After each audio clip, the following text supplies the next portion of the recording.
دین کے کام تعاون سے چلیں گے. اس تعاون میں کیا رکاوٹ ہے؟ یہ تعاون کیوں نہیں ہوتا؟ ایک دوسرے کا تعاون کیوں نہیں کرتے؟ سنو غور سے کہ ایک دوسرے کے تعاون میں جو سب سے بنیادی ایک دوسرے کے تعاون میں جو سب سے بنیادی رکاوٹ ہے وہ حسد ہے. بنیادی چیز حسد ہے. اگر حسد آ جائے گا تو ایک دوسرے کا تعاون نہیں کریں گے. یہ بنیادی چیز یہ ہے، سب سے بنیادی. تعاون میں بڑی رکاوٹ حسد ہے کہ حسد یہ کبھی تعاون نہیں ہونے دے گا خیر کے کاموں میں. یہ بنیادی سبب ہے حسد، کہ حسد تعاون سے روکے گا. کیوں؟ سنو غور سے بات. کیونکہ حسد کہتے ہیں دوسرے کی نعمت کو اور دوسرے کی کو جو اللہ نے کسی خیر سے نوازا ہے اس کی اس خیر کو ضائع کرانے کی تمنا، اس کو حسد کہتے ہیں. کہ جو آدمی دوسرے کی نعمت کے ضائع کرنے کی تمنا کر رہا ہو وہ دوسرے کی خیر کے کام میں تعاون کیسے کرے گا؟ کہ اس کا جذبہ یہ ہے کہ اس کی یہ نعمت ضائع ہو جائے. غور سے سنو، حدیث میں آتا ہے کہ یہ دوسرے کی نعمت کے ضائع ہونے کی تمنا کرے، اللہ تعالی حسد کی وجہ سے اس کی اپنی تمام نیکیوں کو ایسا جلا کر خاک کر دیتے ہیں جیسا لکڑی آگ لکڑیوں کو کھا کے خاک کر دیتی ہے. یہ حسد کی خاصیت ہے کہ حسد نیکیوں کو ایسے کھا جاتا ہے جیسے آگ لکڑیوں کو کھا جاتی ہے. حسد پر اتنی سختی کیوں ہے اور حسد پر اتنی وعید کیوں ہے سخت؟ یہ غور کرنے کی بات ہے کہ حسد پر اتنی سخت بات کیوں ہے کہ اس کی ساری کمائیاں اب تک کی ظاہر ہو جاتی ہیں.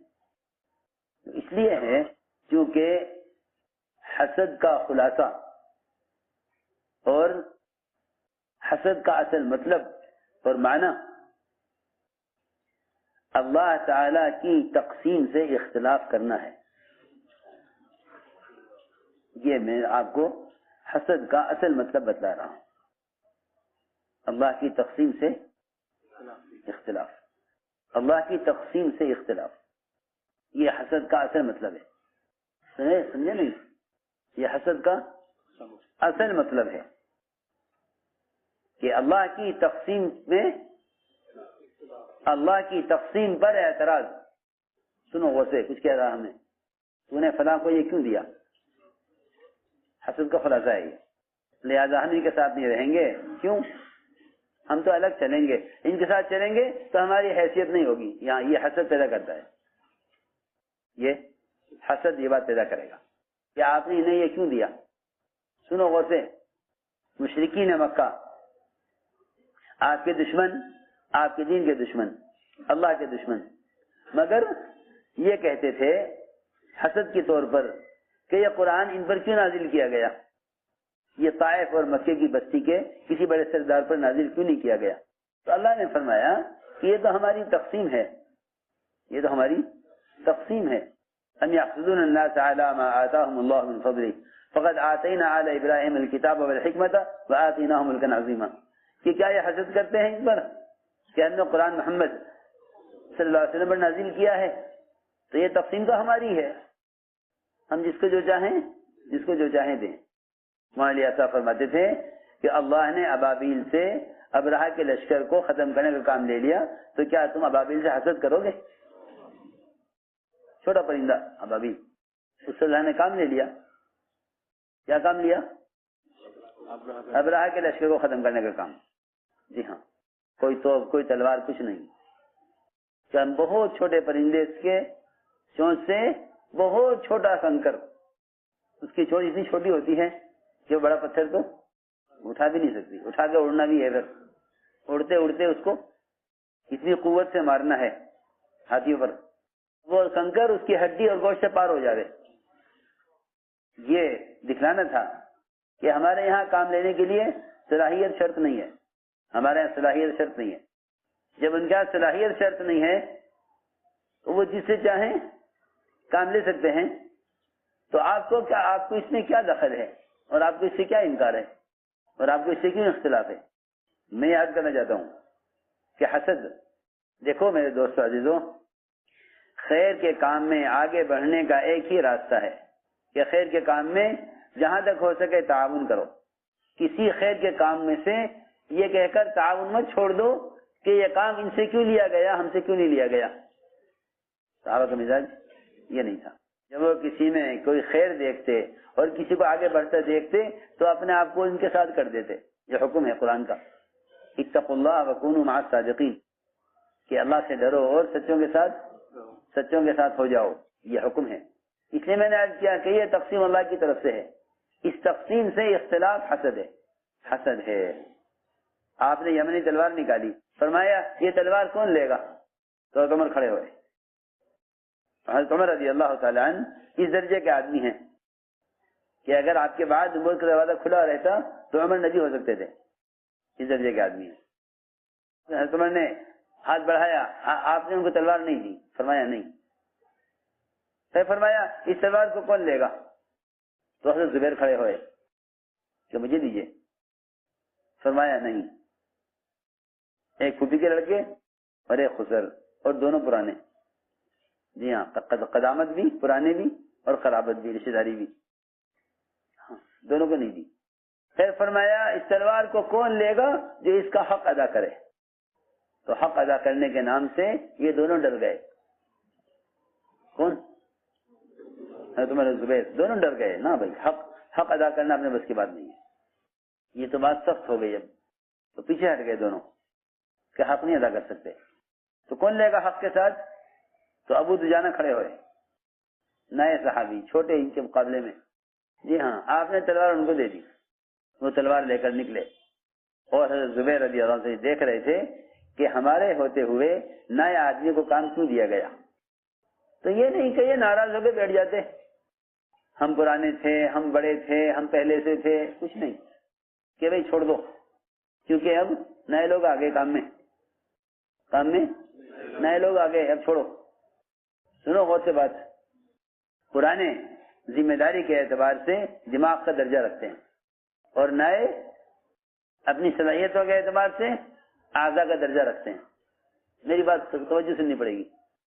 پرانے دماغ کا درجہ رکھتے ہیں اپنے تجربات کے اعتبار سے, اور نئے اعضاء کا درجہ رکھتے ہیں اپنی صلاحیتوں کے اعتبار سے.